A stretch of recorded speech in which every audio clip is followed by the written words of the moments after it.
Good evening folks, it's Councillor Simon Morrell here. I'm down a year later at the Bristol Road bus lane, and as you can see, it has finally been restored back to normal. And I have questioned the cabinet member on the Labour-run Birmingham City Council about the costs. How much did it cost? We questioned him on audit committee back in March.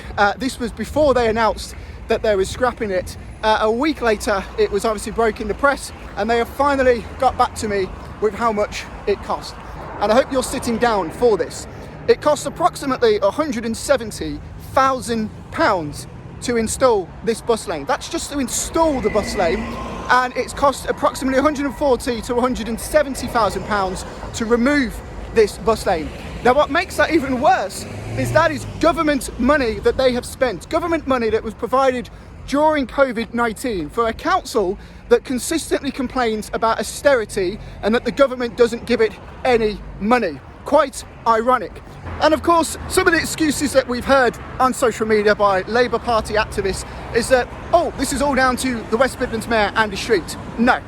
Andy Street does not have any planning decision powers over Birmingham City Council. The second excuse we hear is that they only had 6 to 8 weeks to implement that decision. And while I respect that means they couldn't have done a consultation, the reality is they still had government money and they spent that money on this proposal. And what we also hear is that it was only a temporary bus lane. Well, in my opinion, that makes it even worse, that you're prepared to spend government money, the government money that you say you don't get, on a temporary bus lane. So next time they blame austerity for their failings at the Labour Council, we can just say, well, what would you do if we did give you the money?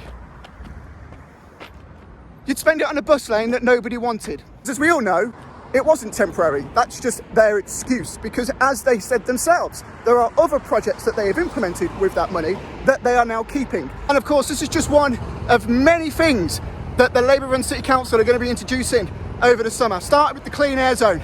This is all part of their anti-car agenda. And I know that sounds like a catchphrase, but it's the truth. They literally are anti-car. They would have kept this had it not been for you signing our petition and making your voices heard. So thank you for doing that. Had you not done that, this bus lane would have stayed, because this council has a plethora of anti-car policies. While we agree that we should be improving public transport, we need green infrastructure, these are pretty much our policies. Cars still have a place in the future, and we don't think that the green future should be at the expense of the ordinary law-abiding motorist.